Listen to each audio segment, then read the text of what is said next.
When you hear major publishers like EA saying things like, people these days, they don't like single-player games. Well, that's not the actual quote anyway, he was talking about linear games. But anyways, what that really means is it's hard to continually monetize these linear or single-player games with items that players will pay for, primarily just to show off or utilize in multiplayer scenarios.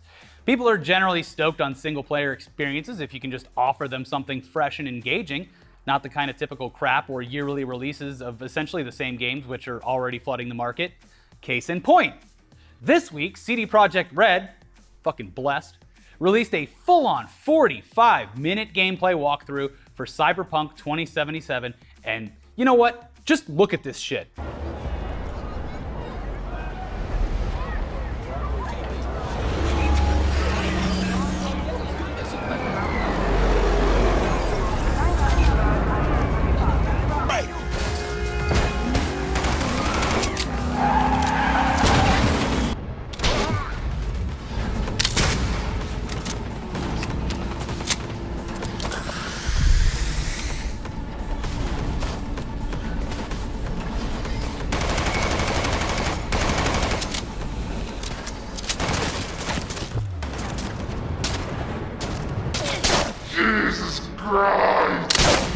All right, yeah, that's 45 minutes. They've seen it all.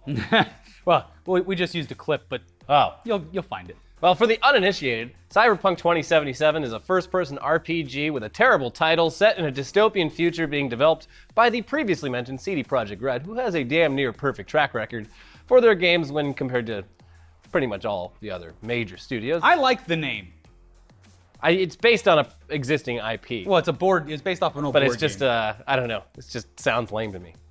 I'm not just a punk, I'm a cyberpunk. Well, it's like that game that came out, the city building scenario game, Frostpunk. It's like, man, that name sounds dumb. Like I'm gonna wear a top hat with a fucking monocle, but like, it's a fun game. Yeah, sure. Just take the word punk is just useless. I'm very nowadays. excited for this game. I just think the title's dumb. But I'll look past it. I think that we've come. This has nothing to do with the show, but I think the word punk is officially dead.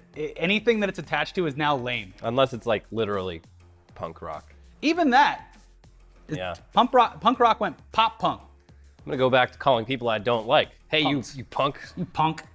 Anyway, out of CD Projekt Red, they made the Witcher games. Yeah. Good stuff. Good company. Out of all the games announced or put on display at E3 this past year, Cyberpunk 2077 stood out the most because it was refreshing to see a game that isn't just a sequel to a previously released title with an updated story, and it doesn't primarily focus on the multiplayer aspect, although they've indicated that some form of multiplayer might be developed in the future.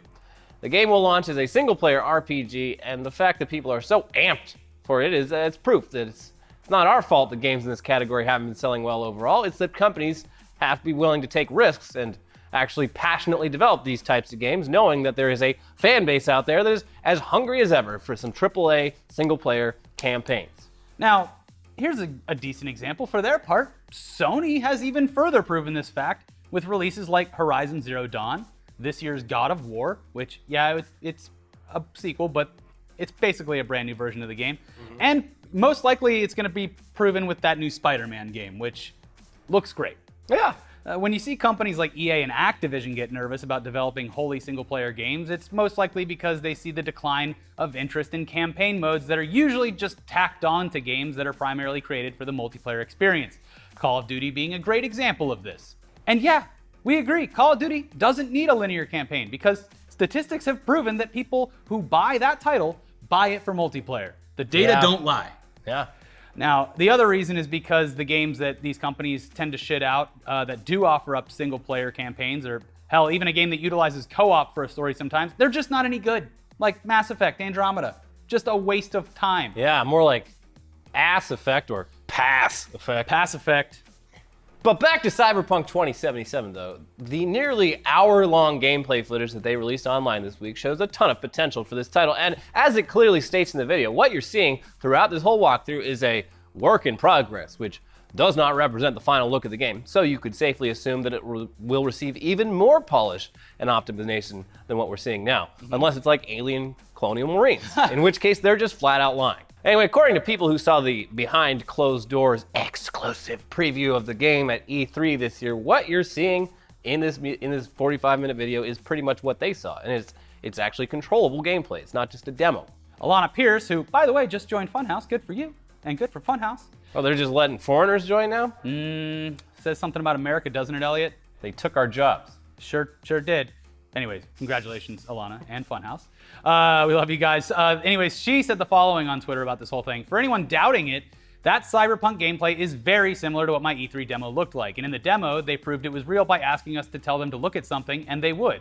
Obviously, whoever is playing it is experienced with it, but it is real gameplay. Unless the people at CD Projekt Red are magicians, and they knew in advance what way she was going to, point. So. Yeah. I've seen some magic. Seen some great magic.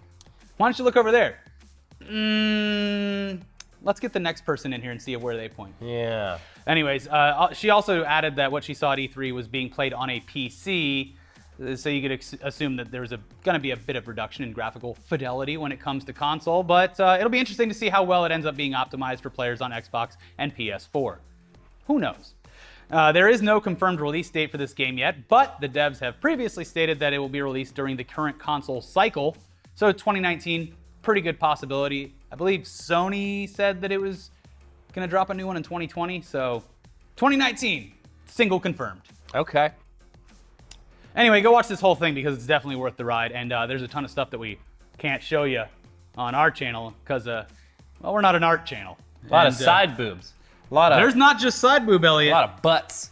There's nudity. There's a large amount of nudity. Yeah, well, I mean, these guys made the Witcher games in which you could just have sex with anyone. Yeah. For uncomfortably long amounts of time. Mm-hmm. Well, so, no surprise. It's realistic. Everyone knows that everyone lasts 30 to 45 minutes in bed. Of course. Yeah, standard. Speaking of consoles, though, Microsoft recently debuted a massive change in the way that players can obtain and utilize their console and games with the announcement of Xbox All Access. This new program, which is a real bad idea for the consumer, by the way, and we'll get to that, but it's going to allow gamers the ability to pay a monthly single fee for not only Xbox Live Gold and the Xbox Game Pass, which give you access to new releases and over 100 other games at all times, but also the Xbox console itself. What? This deal sounds too good to be true. How could it be bad? You guys like mortgages? How'd you like to mortgage your console? Anyway, the base price for this service is $22 per month for 2 years. That gets you an Xbox One S, the Game Pass, and Xbox Live Gold. For $35 a month, slaps deal, you can upgrade to the Xbox One X. This bad boy can fit so many financial problems in it. A few things to clear up. This is apparently a limited time offer. Act now. Probably because they want to see if it's actually adopted by anyone. And this is not a lease program. It's rent to own. You own the Xbox after the 2-year plan. Just like a couch. Yeah. You own that Xbox after that 2-year plan has finished. But you will need to start paying for the Game Pass and Live account like normal after the plan has finished. But here's why this is a very bad idea, potentially. This is literally a line of credit payment plan, similar to something you would get from, I don't know, any of the big mobile service providers, AT&T, T-Mobile, or Verizon when you need a new iPhone. It's like, what? Cool. I didn't even pay anything for this. I walked right out of the store. And it's like, well, buddy, you're paying probably like $40 a month on top of your bill for that. Yeah. Anyways, it's actually really just like any credit financing program as far as we can tell. First of all, you have to have established credit to be approved for what is essentially this loan. So younger people or people with bad credit, you're not even going to qualify. So that, shaves a good portion of the people that would actually be interested in this out. Yeah. Also, if your situation changes at any point, you can't just change your mind about all of it outside of Microsoft's standard in-store return policy of 30 days. So if you don't want the console at some point or you stop playing games after that, well, buddy, you're stuck making those payments and paying this whole damn thing off. Mm-hmm. And to top all of it off, it could actually end up costing you way more in the long run than if you just saved up your money and bought the damn thing, because if you accidentally miss a payment or you don't pay in full within 24 months, then you're going to start getting hit with an insanely high interest rate, which is listed in the fine print as 19% to 30%. Wow, what a deal. So, it's going to be a yikes from us. I mean, as with anything involving your credit, it is in your hands. It's irresponsible to offer things like this. I don't know. It is very much marketed with the press release and the coverage I've seen. It is very much marketed to people who can't afford an Xbox. Yeah, exactly. And Which that's it's the like, whole first point. of all, it's like good for you if you can then do everything. You pay it all if off. You can, yeah. Maybe you'll get 2 extra points on your credit report. But if you're already struggling financially, this is a great way to struggle even harder. It's the same thing as when you move into an apartment, you're like, oh, fuck. Apartments don't just come with furniture. And when you're young, you're like, I also can't afford furniture. Go down to the rent-a-center. Yeah, let's go down to the rent-a-center and rent to own. So it's, yeah, just consider this exactly like any of those things. Yeah, and then make the decision. Just don't buy things that you can't afford. Yeah. That's a lesson most people will learn in their 20s. Yeah, you learn it the hard way. After a few mistakes. So, Yeah. I don't know. Maybe this all access thing, maybe that can be your first mistake. It's overall a pretty light-touch mistake. Yeah, it's not like in the grand scheme of terrible credit having it mistakes, be a car or something like that fucks you up way more. Mm-hmm. If you default on paying the whatever like $500 value of all this, it's bad, but it is not as bad as defaulting on a $10,000 car. So hey. Yeah, hey, this is a nice stepping stone for you, but just don't say we didn't warn you, okay? Yeah. Take it from us. 2 people who are in crippling debt. Moving on, though, we can't do a gaming episode without mentioning Fortnite, so here you go. Dab. No, do the one with the arm Flossing. swing. I can't. I'm flossing my body. Check it out. I think that's how they do it. Whatever. Yeah. Fortnite is ruining careers once again. Elliot's dancing career never going to take off now. Oh, First they example. ruined it. Thanks, Fortnite. But it's unique in the way that it's doing it because yet another major sports league is complaining about how their players or would-be players are sacrificing time that'd be better spent practicing in favor of playing Fortnite. Uh-oh. So this already made headlines earlier in the year when the Major League Baseball, their whole thing, when that preseason started. And now it's working its way over to a man's sport. I'm kidding. It's working its way over to the NHL, the National Hockey League, where apparently some officials and people circulating that whole sport are worried that this game will ruin players' chances of being drafted into professional hockey teams. So according to Millennials are killing sports.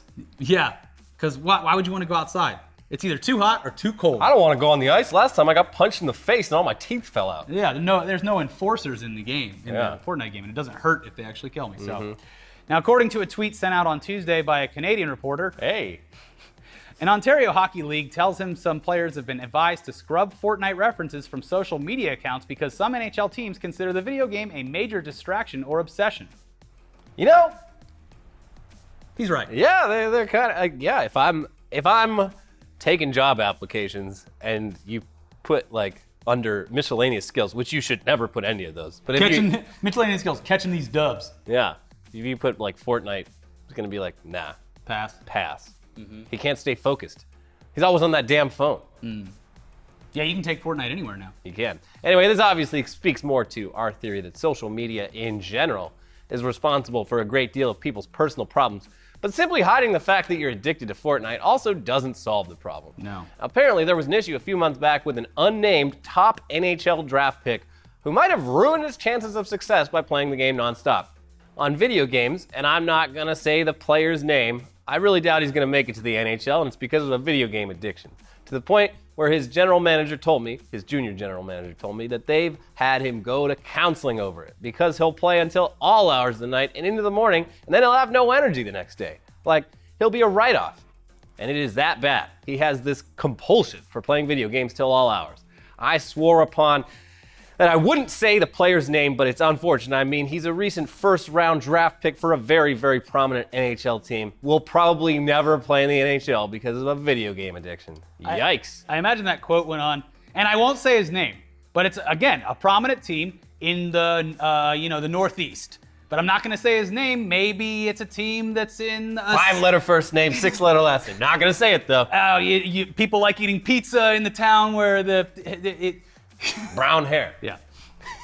Does he have it? Yes. It's like playing a game of Guess Who. Yeah. I have experience because I was addicted to Guess Who in the 80s. Always on that Guess Who. I lost my job and now I'm just a sports writer. Anyways, here's a quick fix for the problem though. Just promise all new draft picks and current players that they can play the game on the Nintendo Switch in their free time because according to dozens and dozens of posts on Reddit, Twitter, and anywhere else people can talk, the game is complete trash and can barely run after it was initially released because of numerous optimization issues related to the constant patching and upgrading of the game. Boom! Hey, can't play the game if it's unplayable. Anyway, speaking of, the unplayable in general, it's been a while since Player 3 has entered the game. This tall fuckboy who's literally weeks away from bringing a child into this stupid world has been marinating in the toxic mummy juice of gaming for too long with no way to vent his frustrations or let that cheese get some air. Delicious gaming cheese. Anyways, he's not allowed to talk about his frustrations or his affinities for the gaming industry that he cherishes so much. And we told you this was going to be a bad idea, but you begged and you pleaded, and we wouldn't be here still if it wasn't for you, the viewer. So we're going to give you what you want, but don't say that we didn't warn you. Tugs boys and Tugs girls, oh, ouch. Ricky, what is this empty cavity inside my soul? That didn't feel right at all. Hold on, let me try that again. It boys and it girls. Oof. Big oof. Yeah, that's just not the same. No. We call him the IT crowd, Chibi.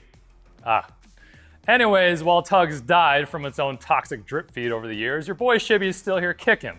I mean, licking ass on ethical gaming, Ricky. You guys play games over here, right? You know, we had all of our videos deleted where you talk about eating ass, and this was your one chance to not have your daughter find out about it in 15 years. It's fine. It'll fade out of style. So you guys play games over here, right? Yeah. All right. Yeah, World of Witchcraft does not count, Mr. Shaman thinking he's a druid. How'd that play out? At least Elliot is playing a real man's game like Battletech and his Rock'em Sock'em Rocks Off. Like I was saying, my name is Shane and I go by Shibby for those of you who don't know me. Shout out to the OG ETC fans. Either name works, and yes, my time playing video games is coming to a close soon because I had sex with my wife. You know what, Ricky, the stories are true. That is indeed how babies are made. And we are expecting our baby gamer grill come mid-September. It's gonna be a long baby. She is measuring long, that is true. Yeah, my game career is over, but maybe the newborn's Twitch channel is just starting. You should have done an IRW stream, in real womb. Let it be known, it's Shibby Criminal that 2018, it's all about monetizing amateur boxing fights where these athletes wear head guards, padded gloves, and neither are skilled enough to knock out their opponent. So basically they just fuck around in the ring until the match is over. You best believe 2019 be about monetizing baby gamers on Twitch. Get to the fucking review. New generation Fortnite 2 up in here. Trust me, there will be no majority draws on that stream. Someone will literally get shit on and it'll probably be me. What am I doing here again? Just review a fucking game. Oh, reviewing something, that's right. Most recently, I've put over 120 hours into Monster Hunter World, published and developed by Capcom. You might be saying, but Shibby, this game literally came out 7 months ago. I know, for consoles. Recently released on Steam for the superior PC platform, I've been getting my video game grind on prior to this baby becoming reality. And you Tugs boys know what takes me out of reality? Scantily clad, bootylicious, thick hunter bae who mounts large dinosaurs. Yeah, idiots watching hentai. All the same shit. Anyways, this was my first Monster Hunter title ever. For those of you that don't know, yes, Capcom makes more than just dino games such as Street Fighter, Resident Evil, Devil May Cry, etc. Monster Hunter, arguably their best-selling franchise if we're to factor in the mobile handhelds. This game is like Dark Souls, WoW, Shadow of the Colossus, How to Train Your Dragon. You may have guessed it, you hunt monsters. No, not level 1 wolves that Ricky farms in WoW because he's too bitch-made to kill elite mobs for the real experience. Over 30 large monsters to kill in this game. Oh, 30? Oh, wow, what an achievement of gaming. 30 monsters? Oh my stars. So each of these 30 large monsters is essentially its own boss fight with unique mechanics, movesets, weaknesses, regions the monsters occupy, and loot it drops. Use that loot to forge new weapons, armor, trinkets to assist your hunt, and even deadlier mobs. Weapons are comically oversized with over 14 choices. Oh, 14 choices of weapons, Shibby? Oh, wow. Oh my stars. Oh wow, what an achievement. Wow. For example, I started the game trying out the switch axe, hated it, too clunky. Try out the longsword, big katana, didn't love it. At this point in the game, I was really hating it. Probably 10 hours in, I wanted to quit. But I did want to see the endgame content, so I manned up. The saving grace was for me moving away from melee combat into range combat with the bow. Literally 100 hours later, still using the bow. I had to find my weapon type to fit my playstyle. So that's 100 hours mastering one of 14 weapons. Am I saying you got options? You do. Like all options, you should consider the Internet Today Patreon. Now there's something I think we can all agree with. Yes, the game is graphically dense. It takes a fairly beefy computer to run it at 60 frames. The PC port is not 100% optimized, and my NVIDIA drivers still need work. Also, there are minor multiplayer connection issues, most of which have been patched. However, for whatever godforsaken reason, Capcom has not found an easy change for early game multiplayer grouping. What I mean by that is my main complaint as a new player was being forced to watch cutscenes outside of a group. This forced cutscene, in order to advance the story quest, means other players could not be in your party till after that cutscene has finished. Basically, this mechanic fucks up early game grouping, which can be insanely frustrating. While you can beat the game pretty much entirely solo, grouping up is way more fun for me at least. There are workarounds after the fact for this early game grouping bullshit, but it's a stupid system, Capcom. Fix it. While the game might not be perfect by any means, it's certainly one of the best PC releases of the year, and if you're into boss fighting, monster killing, pick this up on sale. Overall, Monster Hunter World is a rare title where everything in the game wants to eat your ass. Specifically, my ass. And in addition to your sidekick partner throughout the game, it's a cat. And I love cats, therefore I'm forced to give this game a ethical 10 out of 10. Thanks, Jimmy. It was good to see you again. I mean, I guess it's true what they say. Distance does make the heart grow fonder. Are we gonna do an Amazon review now? But of course, we can't trust Shibby. Oh. So we have to give you another stupid bit from a dumb old show where we pull a real review from a real gamer. This time we're doing it for just the same game that he talked about, Monster Hunter World. This review is based off of the Xbox version of the game, which is obviously far superior to the PC. Yeah. No. No, it's not. And it's from someone who's probably financing his console like an idiot. This review comes from Amazon user Jason Baker, and it's titled, "Had More Fun Deleting It." Here you go. Worst game I ever played. Very boring. The cutscenes are good. That's it.